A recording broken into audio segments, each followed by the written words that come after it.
तो दोस्तों आप सबका जो है कमेंट था कि सर कुछ ऐसा वीडियो बनाओ जो दर्जी जो है बकाया परेशानी से बच पाए। तो मैं बता दूं कि ये परेशानी जो सबसे ज़्यादा जो समस्या होती है दोस्त, सबसे बड़ा जो समस्या है दर्जी का, वो बकाया है।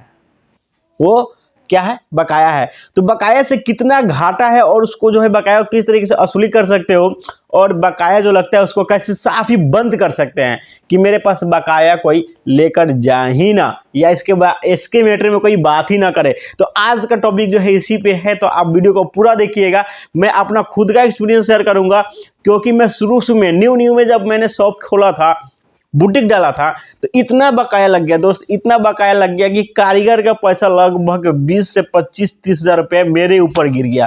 और गिरने के कारण जो है गार्जियन बोला कि यार अपना शॉप बंद करो और बाहर जल्दी यहाँ से जाओ। तो मैं इसको कैसे जो है मेंटेन किया, और किस तरीके से जो है मैंने मेंटेन करने के बाद जो है किस तरीके से जो बकाया है उसको रोकने की कोशिश किया, और आज के डेट में बिल्कुल लॉक है। तो आप जो है इस तरीके से सीखना चाहते हो, बिल्कुल इस नॉलेज लेना चाहते हो, वीडियो को पूरा देखें, और वीडियो काफ़ी अच्छा होने वाला है। तो आप जो है लाइक कर दीजिए। अभी जो है मैं शॉप पे नहीं हूँ, घर पे ही शूट कर रहा हूँ, क्योंकि आप सबका कमेंट आया था तो सोचा कि अरे यार मुंड बना है, चलो इसके ऊपर मैं वीडियो बना देता हूँ। काफ़ी पसंद लगा है, काफ़ी पसंद आया कमेंट, और मैं बिल्कुल खुश हो गया कि अरे इस चीज़ से मैं काफ़ी परेशान था और ना जाने कितने लोग परेशान होंगे। तो चलिए इसका जो है निजात पाते हैं अच्छे तरीके से। आप ये फार्मूला आजमा कर देखिएगा, काफ़ी आप जो है बकाया से बच पाएंगे और परेशानी आपका बिल्कुल ख़त्म हो जाएगा। तो फर्स्ट जो रीज़न है, अगर आप बकाया देते हो तो बकाया देने से क्या होता है, अगर आपके पास 400 रुपये रेट चल रहा है या 500 रुपये रेट चल रहा है, अगर आप स्टिच करके दे दिए उसको तो 500 दिए, तो ये नहीं कि आप 500 दिए, आप जो है उसको 800 रुपये खुद का अपना दिए। आप कैसे? तो आप देखिए, वीडियो को पूरा देखिए, अच्छे तरीके से समझ में आ जाएगा। देखिए क्या होता है कि आप तो 500 रेट चल रहा है सिलाई का, 500 रुपये वो आया और वो लेके चला गया। अब आधा से ज़्यादा क्या होता है दोस्त, कारीगर ले लेता है। क्या होता है, आधा से ज़्यादा रेट कारीगरों का है, तो उसमें से 250 रुपया आप कारीगर का ले लो। अगर अच्छे तरीके से आप स्टिच करते हो, पूरा भरपूर मटेरियल लगाते हो, ब्रांडेड मटेरियल लगाते हो, तो उसमें लागत लगभग जो है 100 रुपये करीब करीब आ जाता है। ग्रिप हो गया, चैन हो गया, धागा हो गया, मशीन का तेल हो गया, बिजली हो गया, जैसे कि आयरन हो गया, मशीन हो गया, तो बिजली आएगा ही, लगभग 100 रुपया वो पड़ जाता है।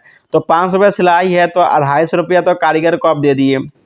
ओके, 100 रुपया आपका बिजली का आ गया, कितना आ गया, 350 रुपया खर्च बैठ गया। 350 रुपये खर्च बैठ गया ना, तो आप क्या किए कि अपना जो मुनाफा था वो तो खत्म हो गया, प्लस में आपका देह के ऊपर, शरीर के ऊपर, आपके दुकान के ऊपर 350 रुपया कर्ज चढ़ गया। डिटेल्स में समझिए, आपको समझ में आ गया होगा। जैसे कि 500 रुपये का वो कपड़ा स्टिच करवाया, अपना कपड़ा दिया और स्टिच करवाया, वो तो सोचा कि तुम्हारा क्या लगा, कस्टमर सोचता है कि उसका क्या लगा, 2 रुपया का धागा लगा, और वो लेके चला जाता है। और वो कस्टमर क्या होता है कि फिर दोबारा आपके पास आएगा ही नहीं, वो किसी और के पास काम करा लेगा। जैसे कि राशन का दुकान हो गया, दूध का दुकान हो गया, बहुत ऐसा जो दुकान है उसके पास बार बार जाना पड़ता है, तो उसके पास हमेशा बकाया खाते रहेगा, उसका देनी लेनी चालू होता है। लेकिन इस लाइन में क्या होता है कि आप एक बार बकाया लगा दिए तो उसका ज़रूरत पड़ेगा 2 साल पे, 3 साल में, या उसके घरों में कोई फंक्शन होगा, तो कोई ज़रूरी नहीं है कि वो आप ही के पास आएगा, बहुत सारा टेलर है उसके पास भी चल जाएगा, आपका पैसा वसूली नहीं हो पाएगा। उसके बाद वो तो स्टिच करवा लिया, उसके बाद आपके शरीर के ऊपर 350 रुपया माइनस चढ़ गया शरीर के ऊपर, यानी कि आप उसको अपने तरफ से 350 रुपया उसको दे दिए, है ना बात। वो क्या समझ रहा है, 200 का धागा लगा और ये काम हो गया। चलिए नेक्स्ट जो टॉपिक है, वो आता है आपके साथ बहुत चापलूसी से बात करता है, और अच्छे तरीके से मैं कल ही दे जाऊंगा, कुछ पैसा देता है और पूरा जो है बकाया लेकर चला जाता है। कुछ पैसा दे देता है तो आपका जो खर्च है वो निकल जाता है, आप कर्ज में नहीं गिरते हैं। तो अगर आपका शॉप देहात में है, मेरे जैसा देहात में है, तो पूरा से बकाया बंद नहीं हो सकता है। बिल्कुल रियल है कि पूरा बकाया बंद नहीं हो सकता है, बिल्कुल गारंटी है। आपको मैनेज कैसे करना है इसको देखिए। जैसे कि आप कारीगर रखवा के काम करवा रहे हो या खुद से कर रहे हो। अगर खुद से अकेला वर्क कर रहे हो, शॉप है, तो आपका जो ले जाने वाला है उससे जो है, जब कपड़ा के लिए आए, ठीक है, तो उसे बोलिए पैसा। इसलिए और पैसा बोले कि नहीं बकाया तो बोले कि क्षमा चाहते हैं, क्योंकि कारीगर जो है डेली का डेली पैसा ले लेता है। जहाँ पे हम काम करवाते हैं यहाँ आप देख रहे हैं कि अकेला हम बैठे हुए हैं, जी सर नहीं, जितना सकान होता है खुद से काम करते हैं, नहीं तो कटिंग करके मैं कारीगर को देता हूँ। वो अपना स्पेशल ऑफिस डाला हुआ है घर पे, हम लोग पूरा मटेरियल के साथ उसको देते हैं अच्छे तरीके से। बहुत अच्छा कारीगर है और वैसा कारीगर फिर हमको दोबारा मिलेगा नहीं। जितना भी अच्छा हम काम कर पाते हैं सब उसी का देन है। इसलिए अब पहले जो था कि हम लोग महीने में हिसाब करके देते थे, लेकिन लॉकडाउन की वजह से और बहुत जो है परिस्थिति खराब होने के कारण उसको डेली का डेली पैसा चाहिए, इसलिए हम डेली उसको पैसा देना चाहते हैं। तो मैं क्षमा चाहता हूँ, बकाया नहीं दे सकता हूँ, नहीं हम अपने घर से उसको पैसा देना पड़ेगा। और घर से कहाँ से दूंगा, क्योंकि मेरा यही रोजी रोटी है।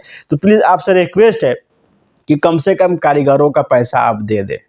तो कारीगर को पैसा किस हिसाब से लेना है, दिहाड़ी के हिसाब से लेना है कि आज का जो दिहाड़ी चल रहा है दिन भर में वो 1 सेट 2 सेट बना पाते हैं, तो डेली का दिहाड़ी उसका कम से कम जो है 350 रुपया है, 400 रुपया है या 300 रुपया है। यानी कि 500 रेट है तो आप उसे 300 रुपया जो बकाया है तो ले लेना है।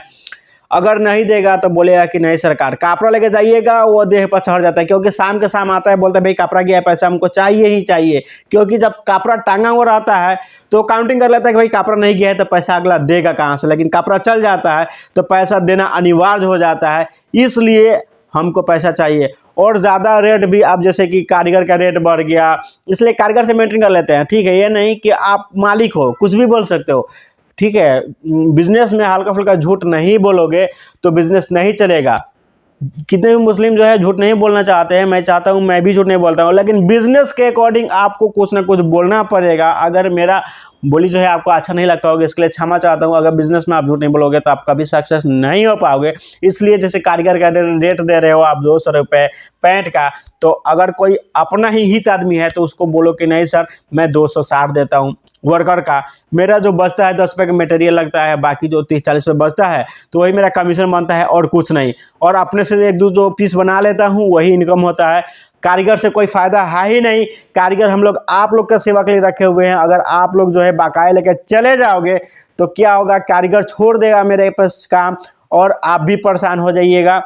आप परेशान क्या होंगे, आप तो दूसरा दुकान पकड़ लोगे, मैं बर्बाद हो जाऊंगा। इसलिए बकाया मैं बिल्कुल बंद कर दिया हूँ। इस तरीके से आप लॉक लगा सकते हो बकाया पे, क्योंकि बात करने का जो स्किल है कुछ ऐसा होना चाहिए कि अगला को बुरा भी नहीं लगा कि नहीं दिया। डायरेक्ट नहीं बोलना है, आपको कारीगर के ऊपर खेल जाना है, मटेरियल वाले के ऊपर खेल जाना है कि मैं मटेरियल लेके आता हूँ, स्टिच करता हूँ, आप सबको देते हैं, पैसा देते हैं, जाके मटेरियल वाला के देता हूँ, कारीगर को देता हूँ। मैं तो उतना बड़ा आदमी हूँ नहीं, मेरा दूसरा सोर्स इनकम जो है ही नहीं, मेरा इनकम सोर्स है ही नहीं। इसी से कमाना है, इसी से घर चलाना है, कारीगर को देना है। कारीगर को नहीं देने पर मैं खुद का अपना घर पे राशन नहीं ले जाता हूँ, लेकिन कारीगर को पैसा दे देता हूँ।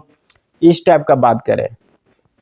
दूसरा जो है, जो चापलूसी है, अगर देखिए वो चापलूसी है। अगर उससे फ़ायदा है, अगर वो काम दिलवाता है तो सही है, काम नहीं दिलवाता है तो क्षमा चाहूँगा, रेट बढ़ चुका है, आपको इतना से कम नहीं लगेगा, पहले ही बता दिया। अगर उसको मन करेगा तो वो स्टिच करवाएगा, नहीं तो पहले ही वो कल्टी ले लेगा, राइट।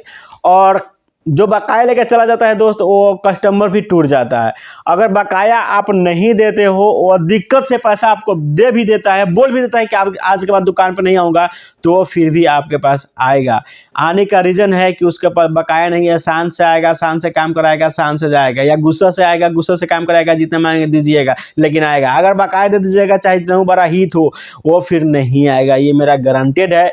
अब देहात में हो तो मैनेज करना है, आप कारीगर के ऊपर खेलो, मटेरियल के ऊपर खेलो, रूम किराए के ऊपर खेलो, बिजली बिल के ऊपर खेल जाओ, लेकिन पूरा का पूरा बकाया नहीं देना है। बकाया देना भी है कि हाँ भाई पूरा अपना आदमी बकाया देना है तो खर्चा ले लेना है। अगर ऐसा आप नहीं कर पाओगे तो आपके बस का दुकान नहीं है देहातों में चलाना। सिटी में क्या होता है कि हाँ भाई, अगर उल्टा भी बोल देते हैं कि नहीं बकाया नहीं देने वाले हैं, लेके रख लेते हैं, छीन लेते हैं लोग, ठीक है, उसको नहीं आने से कोई फर्क नहीं पड़ने वाला। अगर एक कस्टमर टूटता है तो 4 कस्टमर बन जाता है, जिसका चौराहे पे दुकान है, यानी कि अच्छा खासा जगह पे, जहाँ पे डेली का 20-10 कस्टमर बन रहे हैं, 2 ही कस्टमर बन रहे हैं, 3 ही कस्टमर डेली का नया कस्टमर बन रहा है। जिसका नया कस्टमर बन रहा है ना, उसका 1-2 टूटने से कोई फर्क नहीं पड़ता है, तो वो अच्छा खासा पैसा कमा लेता है, ज़्यादा भी पैसा ले लेता है और बाकी भी नहीं देता है वो पैसा। कापड़ा अगर बकाया बोलोगे तो कापड़ा लेकर रख लेगा, बोलेगा कि जाओ पैसा लेके आओ। तो वो कस्टमर उसके पास नहीं भी जाता है तो कोई टेंशन नहीं है, क्योंकि उसका नया कस्टमर बनता है। लेकिन जो देहात में है उसका ही समस्या ये होता है, क्योंकि आप लोग व्हाट्सएप पे मेरा कमेंट आया था कि सर मैं दुकान बंद करने वाला हूँ, प्लीज़ इसके ऊपर कुछ राय दीजिए। तो मैं इसी तरीके से जो है क्या किया कि जितना भी मेरा काम मैं खुद से अपने से काम करता गया, बहुत ज़्यादा मेहनत किया, अपना भी कमाई, कारीगर से भी 2-4 रुपये जो बचते थे वो भी बिटोर के मैंने कारीगर का पैसा जिस तरीके से होकर मैंने सधाया, और सधाने के बाद जो है अच्छे तरीके से मैं इस पर रोक लगा दिया ना, ये उधारी को रोक लगा दिया, कस्टमर भी मेरा बिल्ड बना रहता है। और शादी ब्याह हो गया, जैसे कि जो ज़्यादा कपड़ा सिलवा रहा है, जिसके पास ज़्यादा बकाया है उसके पास, देखिए अगर कोई शादी का काम करवा रहा है, कुछ पैसा दिया, कुछ बकाया लगा दिया, तो लेट से मिलेगा लेकिन मिलेगा। अगर आप एक सेट का पैसा बकाया लगाते हो तो आप नहीं जाओगे मांगने, अगर ज़्यादा पैसा है तो आप जा सकते हो, आपको खुद अच्छा नहीं लगेगा, 100-200 जो है मांगने जाने के लिए खुद अच्छा नहीं लगेगा। मेरा राय यही है कि जितना से जितना जल्द हो सके आप ये बकाया को बंद कर दो। स्टिचिंग लाइन में, सिलाई लाइन में अगर बकाया देते हो तो अपना खुद का पैसा अलग से देते हो, कारीगर का भी पैसा लग गया तो आपको देना ही है, नहीं देने का कोई मतलब नहीं है, देना है, रियल है। तो ये जो है छोटा सा जानकारी आप सभी को कैसा लगा आप कमेंट करके ज़रूर बताइएगा, क्योंकि ये मैंने बताना काफ़ी ज़रूरी समझा है। और ये फार्मूला कौन कौन सा जो यूज़ करते हैं सिटी वाले, अगर आप लोग हो तो क्या ऐसा करते हो जो मैंने बताया है? अगर करते हो तो कमेंट में ज़रूर करना, अगर नहीं करते हो, अगर आपको बुरा लगा होगा तो मैं अपने भाइयों से माफ़ी मांगना चाहता हूँ जो सिटी में जिसका स्टोर है। अगर नहीं ऐसा करना चाहते हैं, कोई भी दिलदार आदमी होता है यार, देखिए दुख उसी को होता है जो पैसा कम कमाता है और उसका पैसा नहीं मिल पाता है, मेहनत का पैसा नहीं मिल पाता, बहुत काफ़ी दुख होता है।